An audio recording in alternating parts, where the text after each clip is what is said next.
Number 5. Leap Castle. There are a ton of old haunted castles in Europe, isn't there? Like, that was someone's house at some point. You gotta think, those chamber pots have been used for like 1,000 years. Ugh, yuck. And of course, some dark and nasty history has gone down there at these places as well. You can feel it almost most of the time. Leap Castle, Ireland.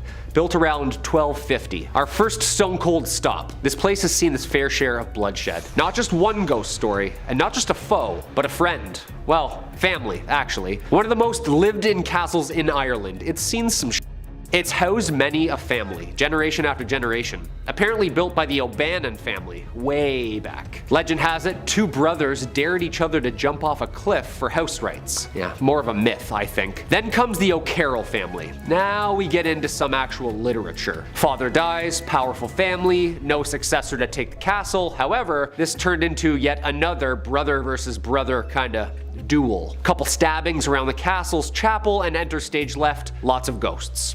Ruthless, right? The smell of burning and decay now apparently. The spirit of the murdered priest now lurks the stairwell, and often reported by staff as a slain brother. What's with the brothers thing? Among the ghostly figures is also Emily and Charlotte, the ghosts of 2 girls playing in the main hall circa 1600s era. The most famous afterlife resident, the Red Lady. There have been sightings of this creature for centuries. She roams in a long red dress, tall and lean. The Red Lady carries a huge dagger as well, with her hand raised. Can you imagine? Stone cold castle, middle of the night. Just scrolling through Instagram after a nice Airbnb night, and you look up to a red ghost lady holding a knife at you.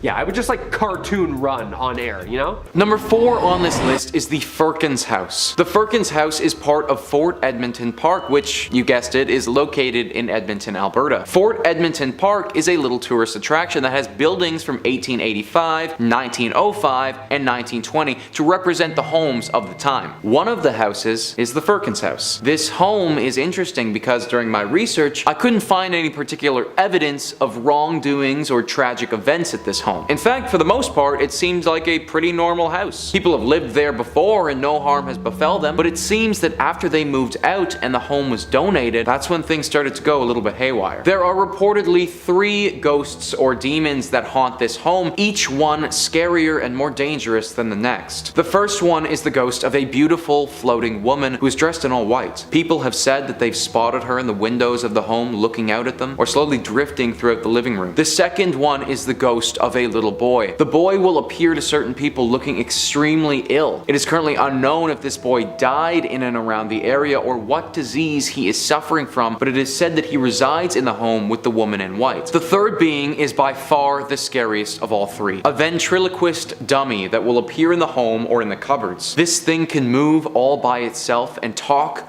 by itself. It is very similar to the popular horror franchise Chucky, and it's said by some to be seeking to harm the living. I'm not sure if the ghost of the ventriloquist has taken over this dummy or if the dummy has taken on its own persona, but I definitely do not want to go anywhere where the primary residence is a demon puppet. Number 3.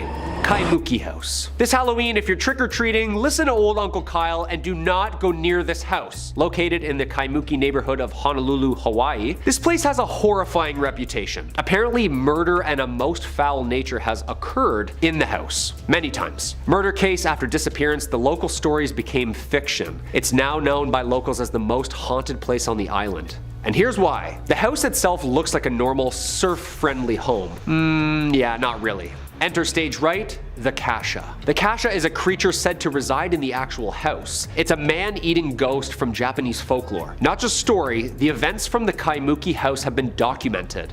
Well documented. Interpretations of the monster includes a ghoul who lives and feeds on the dead, a cat-like demon from the sky who steals away bodies. However, all 3 versions have one thing in common. It's hunger for corpses. Ooh. In 1942, police officers were called to the house by a woman who apparently kept repeating, "She's trying to get my children." Upon entering the house, the officers could do nothing but apparently watch in horror as the members of the family were all levitating and ragdolled and hurled across the room by an unknown force. The police were baffled and decided to just load everybody up in the car and leave the premises. The original Kaimuki house was torn down during the summer of 2016 and has since yet been under investigation and new construction. Okay. So no vacation in Hawaii this summer. Noted. Number 2, Ancient Ram Inn. Of course we needed an ancient old haunted inn, didn't we? Isn't this the start of like every great horror movie? The lights flicker in an old haunted inn in the middle of nowhere. The bell dings, but no one answers. Should have been a writer. Well, luckily this is also a functioning pub, and it's located in Watton-under-Edge, a market town within the district of Gloucestershire, England. Look at this place. It's like bending and molding to the earth, like a fence that's grown around a tree. This thing is old. The inn has been owned and operated by many people, going back as far as 1,000 years, since like 1145. Hope they clean their beer taps. This inn was said to have been owned by the St. Mary's Church when first built. And of course, with that, it's haunted. The Ancient Ram Inn has been investigated by years of paranormal researchers. Television shows like Ghost Adventures and Most Haunted. The inn was investigated by UK paranormal study group, the Ghost Club, which is apparently the oldest paranormal research organization in the world. It's haunted.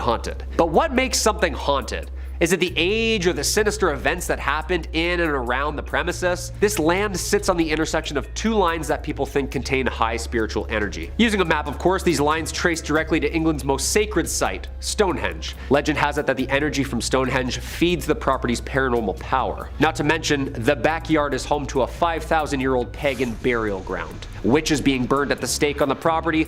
Hey, if you see a pagan ghoul pouring himself a Guinness in the middle of the night, just say cheers and keep walking. Number 1, Bran Castle. It's October, so we're feeling extra spooky around here at Top 5 Scary. We're familiar with the classics, right? If we're not, go and binge some horror movie marathons, people. The castle of all castles, Dracula.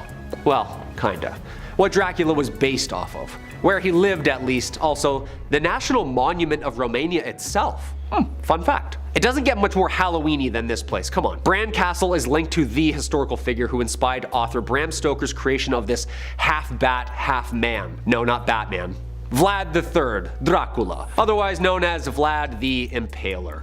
Don't panic, this was like a couple years back, like mid-1400s. We know this guy, and yes, you heard it right, the Impaler. I don't really need to get into much detail with this one. To impale. Google it. Some believe Bran Castle was one of the sites which Vlad reigned. Unfortunately, history says that he wasn't around here. In fact, it says that he was only imprisoned here for a little bit. Yeah, although there's no coffins inside. So what makes this place so scary? Apparently during Stoker's research to the region of Transylvania, he came across accounts of the atrocities committed by Vlad and used the Dracula name after studying him. And of course, this castle, built out of wood originally, somewhere around the 11th, 12th century, seems to be pretty fitting upon research of the old haunted castles territory. Unfortunately, this 1,000-year-old home isn't really a home anymore, just home to relics now, and the occasional cold breeze and fuzzy camera picture. Bran Castle acts as a museum now and a popular Halloween destination. Apparently they found a gold casket that houses the heart of Romania's Queen Marie in the walls. Yeah, that's pretty haunted castle material, no? Number 5 on this list is Tranquil Sanatorium in British Columbia. Tranquil Sanatorium has quite an extensive and tragic history to it, which has caused its walls to be the home to many undead spirits. A sanatorium, if you weren't familiar, is an establishment which has the sole purpose of housing those with long-term illnesses and is often associated with tuberculosis. The one that we're talking about right now is no different. It was built in 1907 as a facility to treat people with tuberculosis. However, it didn't stay like this for very long. The purpose of the facility eventually changed to become an insane asylum. It acted as this mental institute for a while until finally becoming abandoned in the late 1980s. Due to its deep history with death, disease, mental illness, it's no wonder that the Tranquil Sanatorium is now deeply haunted. The layout of this facility screams something out of a Stephen King book. It has several buildings that are connected by poorly lit underground tunnels. The building itself looks all too eerie from the outside as well, with dirty cream colored walls that have seen far better days as rot and mold slowly devour them. Visitors of this place report feeling extremely uneasy. A common note for most people that visit is the presence of orbs, strange balls of light that flutter throughout the building and then disappear. Some people have reported seeing a ghostly apparition on the 6th floor. This This ghost takes the form of a woman not older than 30. She appears to be crying and screaming. The tunnels are said to be particularly haunted. People have reported screams coming from nowhere, flashes of movement, menacing and animalistic groans that make you feel as if somebody is right behind you. Children can also be heard playing every now and again in some of the more open areas of the building. Clearly, this place's dark history has impacted it greatly, and just because physical humans decided to abandon it in the 80s doesn't mean that it was truly abandoned for good. Number 4.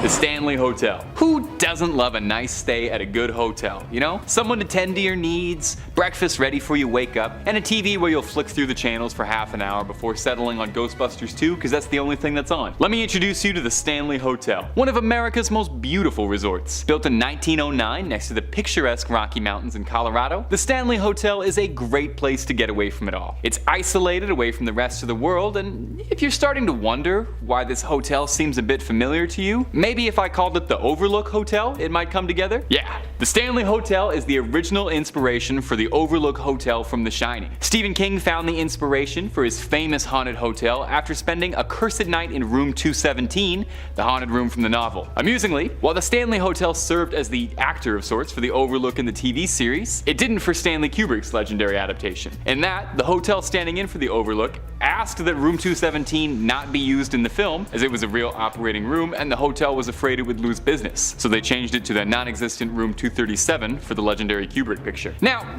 I could do IMDb trivia about Stanley Kubrick movies all day. What makes the Stanley Hotel so scary? Well, it goes without saying that it's said to be a haunted hotel. All manners of hauntings have been reported. Eerie laughter, unexplained noises, ghostly apparition, things moving on their own, and so forth. Now, the Stanley Hotel embraces its status as a haunted hotel with gleeful open arms. Ghost hunters are invited to stay in their spirited rooms, rooms that are purported to have higher levels of supernatural activity. Unsurprisingly, these are the most booked rooms in the entire hotel. Stephen King recounts that the direct events that inspired The Shining was that while he was visiting the hotel, he was terribly afraid of its isolation and its eeriness, describing eating alone in its giant dining hall, hearing quiet orchestral music played over the speakers in a room distant. Apparently, staying there gave him terrible nightmares of his son being chased by some invisible presence. He says as soon as he woke up from the first one, he lit a cigarette and began to write The Shining then and there. Now, my advice for you if you ever take a trip to the Stanley Hotel, make sure you got lots and lots to keep yourself busy with, but make sure you get some time to play. You know what they say about all work and no play, right? Number 3 on this list is the Five Fishermen restaurant. This is a restaurant in Halifax, Nova Scotia, known for its exceptional oysters and also its ghostly inhabitants. The ground that this restaurant sits on wasn't always utilized for serving up fish and chips though. In fact, it has a very long history. In the early 1800s is when the building went up, and for a long time it acted as the town's only school. Nothing ghoulish or demonic about that. However, at around the turn of the century, the school moved and the building took on a new purpose. It became the mortuary for Halifax and made its dealings with the dead. Now, not every mortuary is going to become haunted, but this one had quite a lot to deal with over the years. In 1912, the unsinkable ship, the Titanic, sunk. It sunk roughly 640 kilometers off of the eastern shores of Canada, and therefore the closest places to assist with the rescue was these eastern provinces. Halifax acted as the leader in these rescue processes, and because of that, the mortuary had an onslaught of bodies of people whom had died on the ship. 5 years after that tragedy, Halifax incurred one of their own with the massive Halifax explosion. This was where a munitions ship exploded and it killed roughly 2,000 people just like that. This mortuary served as the primary designation for both of these incidents, and due to the unnatural deaths here, it makes sense that some spirits have clung on. Guests and employees alike have reported seeing ghosts all over this mortuary that turned restaurant. One of the dishwashers reported running out of the restaurant when he looked up from what he was doing and was staring directly at a ghost-like specter. The restaurant has attempted to have serious renovations done. However, I don't think that any amount of structural change will get these spirits to rest for good. Number 2 on this list is the Frank Slide. Now, even though the Frank Slide sounds like it could be a fun, popular dance move that takes over TikTok for a few weeks, it is far more morbid than that. On April 29th in 1903, in the mining town of Frank, which at that time was part of the Northwest Territories, but it is now a section of Alberta, there was a horrible tragedy. 110 million tons of limestone and rock came tumbling down in one of Canada's biggest landslides ever. This fell onto part of the town of Frank. Frank was located right next to Turtle Mountain, which after extensive mining had grown unstable. On April 29th, it all came crashing down and claimed the lives of 70 to 90 people. It is still to this day Canada's most deadly landslide to ever occur in history, and was a horrible tragedy that can only remind us how fleeting life can be. I think the craziest part about this landslide as well is that it wasn't just miners who were killed. Their wives, their families, all of them died at the hands of the Frank slide. The remains of these bodies were never recovered either, as the damage from the slide was far too devastating. Where all of this happened is now a section of a town called Crow's Nest Pass, and over a century later, the ghosts of the dead still haunt the area. This place is somewhere where visitors have reported feeling very unsafe. They say that the overall feelings of uneasiness are almost too much to bear and that they have to leave. Cries, howls, screams, this can all be heard late at night as you're trying to sleep. Lanterns will be seen in the night walking around at the hands of unknown apparitions. It is basically a full ghost town of people who never deserved to die in the first place, all wanting to get a second just to feel their lives again as they were so unfairly ripped away from them. Definitely one of Canada's most horrific tragedies, and now home to one of its most haunted locations. Number 1 on this list is the Banff Springs Hotel. This hotel is located in Banff, Alberta, and is truly one of the creepiest places that I've ever read about. Now, first off, I want to note the hotel itself looks gorgeous on the outside. The beautiful nature it is surrounded by is stunning, and the hotel gives me some serious Harry Potter Hogwarts vibes. However, when I say that this place is surrounded by nature, I really mean it. It is totally out on its own, with no other buildings in sight at all. The secluded site has been around for 132 years and has housed its fair share of visitors. Some of these visitors have had some incredible stays. I mean, when you look it up online, the hotel has a 4.7 Google rating, so I mean, it's pretty freaking good. Some of the guests, though, they never checked out. In the 1920s, a couple was set to have their wedding at this hotel. On the day of the ceremony, though,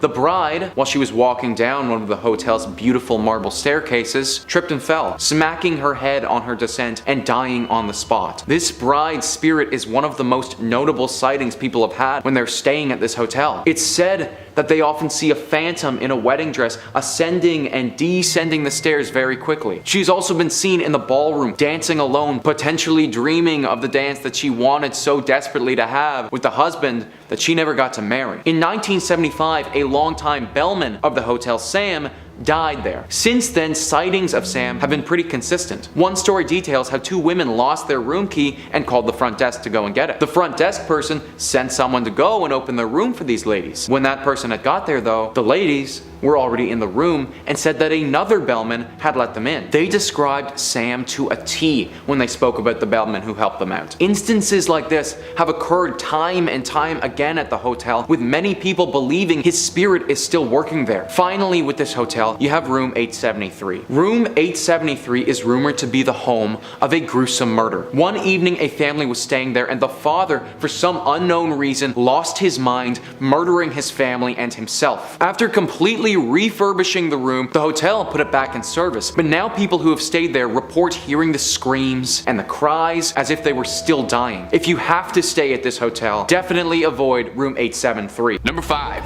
Island of the Dolls. The Island of the Dolls is a peculiar small island just off the coast south of Mexico City. The island is covered, well, absolutely blanketed in hanging dolls, just about everywhere on the small landmass. I probably don't even need to really delve into any of the lore behind this island for you to believe that it's cursed. You can just take a look at it and understand. I mean, it's a secluded, abandoned island inhabited exclusively by dilapidated dolls. What do you need? Don Julian Santana Barrera was a man who had isolated himself from the rest of Mexico City, choosing instead to live alone on this small, meager island. His world would be thrown upside down when he discovered a body laying on the shore one day. Shortly following the discovery, a doll washed up on shore as well, having come in from the channel. This event would change Barrera's life forever. Barrera hung the doll up on the island, believing that this would appease the spirit of the girl and set her free. Well, either it didn't work, or he believed he needed a bit of extra protection, because for the rest of his life, Barrera made it his mission to hang as many dolls as he could across the island, scavenging them from the channel,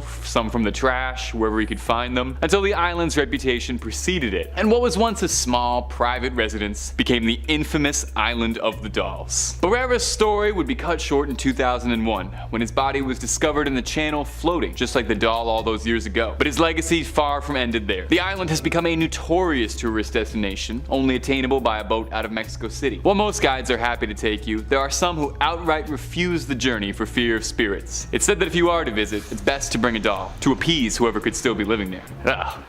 I kinda ran a tingle down my spine, and that's just number 5. Now if you want more stories like that, we have them coming every single day, hot and fresh. All you've gotta do is subscribe and creep on creeping on. Let's keep going. Number 4, Karamakos. As always, if you like what we do here on Top 5 Scary, throw us a thumbs up down below or leave us a comment to ponder over. Halloween's just next week. Which haunted house does it for you? Churches do it for me, you know? Churches. I don't do creepy, creaky churches, you know? So many floorboards. Okay, so this planet is like old. We're finding things and sites that are literally changing history textbooks as we speak. Göbekli Tepe, Petra, like Syria and Turkey, these places are old, but Greece is like ancient old. Newsweek reported that in 2020, a collection of more than 30 inscribed tablets were found at the bottom of a 3,000-year-old Athenian well in the ancient cemetery of Karamakos. Yeah, scary enough, right? You see, these tablets bear individual curses and prayers to the Greek gods of the underworld. So all sorts of nasty energy just floating atop there. Juta Strazek, who led the excavation, said that whoever ordered the curses inscribed on the tablets was unnamed, but the black magic seen, heard, and felt at the site is present there for all to research. Even though back then black magic and the use of curses was forbidden in Greece during that time, which makes this even more horrifying. Just refound in 2016, the cemetery itself was first excavated in 1870 from the Greek ministry. Progress halted during World War II, and the excavation then lost momentum. The excavation site consists of a massive sanctuary holding thousands of precious artifacts. Karamakos comes from the Greek word for pottery or ceramics, arguably the most important cemetery of ancient Athens, riddled with the oldest tombs and curses that went along with them. There's always like adultery feuds too, isn't there? I curse thee, Demetria, for looking at my Adonis. Like lots of jealousy and lying back then, it seems. Number 3, Eastern State Penitentiary, Philadelphia. Now some of the wisest men I've ever met have said that it's always sunny in Philadelphia. But if you were one of the doomed souls interred into Eastern State Penitentiary, it was anything but. Eastern State wanted to run things a little differently than the standard American prison system, dubbing their system of punishment the Pennsylvania system, or whack and use John's Philly style, depending on who was asking at the time. The Pennsylvania system refers to imposing the prisoners to solitary confinement all the time. Prisoners lived alone, exercised alone, ate alone, and were only ever accompanied by guards. When being escorted anywhere, the guards would put a black hood over inmates. Unsurprisingly, this was not a terribly popular system. It eventually collapsed inward on itself due to overcrowding, and the program was abandoned in 1913, just 5 years after the prison was constructed. Although this didn't really do much to improve conditions for the inmates there, and really just led the prison to come up with new terrible creative methods of inhumane treatment, such as chaining prisoners' tongues to their wrists, or strapping prisoners to chairs for days on end, dousing prisoners in freezing cold water, and putting the worst prisoners into a pit affectionately dubbed the Hole, where they'd be kept in the dark for weeks at a time. In 1970, after decades of terror, Eastern State closed its gates only to creep them back open as a tourist destination for dark tourists looking to go ghost hunting. A place like this is bound to be home to all sorts of rumors and spirits, right? Well, according to local legends, if you spend a night in Eastern State on one of their Halloween tours, you'll hear all kinds of disembodied laughter, screaming and crying, ghostly figures moving across the walls, and unexplained footsteps. Enjoy the sights. Just make sure the gate doesn't lock behind you. And while we're still on this one, does anybody else think that this could stand to be the best premise for an episode of Always Sunny, like, ever? The gang goes to jail, the gang gets haunted. If anybody knows Danny DeVito's agent, please DM us. Number 2, the Hellfire Club. Don't get too excited. The party won't be meeting Eddie Munson for a D&D session anytime soon at this Hellfire Club. The Hellfire Club in Dublin, otherwise known as Montpelier Hill, was once home to a hunting lodge in the 17th century, owned by one Richard Parsons, a man obsessed with black magic and the occult. It's said that the Hellfire Club was a club for Satanists, as the leader was referred to as the King of Hell and would dress like the devil himself during meetings. Every meeting of the Hellfire Club, they left one seat open at the table, just in case Lucifer wanted to drop by. Stories go on to say that members of the Hellfire Club participated in all manner of dark and sinister ritual, sacrificing cats, goats, and if the legends are to be believed, even servants of the Hellfire Club themselves were offered. Legend has it that one fateful day, a strange man appeared in the middle of the night and asked if he could join in at the card game that they were playing for the night. As there was always an open seat, they decided to offer it to him. During the game, a player dropped his cards, and when he went underneath the table to retrieve his hand, they saw that the strange man they had invited had hooves in place of feet, and upon rising from the table, the stranger had vanished into a burst of flame. The building was scorched and set ablaze in 1750, with many differing accounts as to what caused the flame. Some say it was the club itself that set the building on fire to give a more intimidating appearance and keep out outsiders. Some say the devil himself did it, and some say it was a duel that ended badly. Whatever the cause, the Hellfire Club relocated their activities sometime in 1760, and the original building is left empty, where it still stands today. You can visit it today, and it's a fairly popular tourist destination for urban explorers and paranormal investigators who want to see if maybe there's any residual black magic in the soil and walls there. Number 1.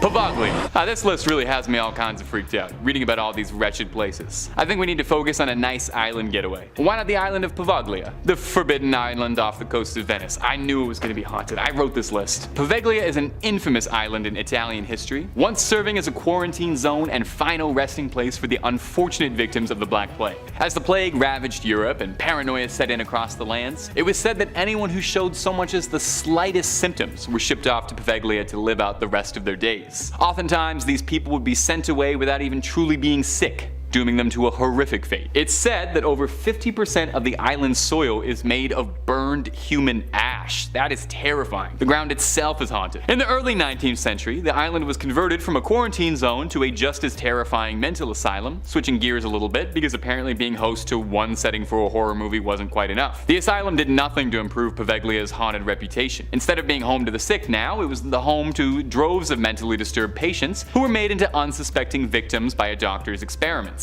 Doctors at the asylum would impose their patients into lobotomies with no concern for sanitation or the victim's safety. The legend has it that the lead doctor at the asylum, who ran these twisted experiments, was so haunted by the spirits of his former patients that it drove him to such madness he cast himself over the tower of the island where his screams can still be heard. It's been said the island is home to countless tortured abandoned souls, still screaming. Now, if for some reason I told you all of that and you're thinking, I really want to visit, first of all, why?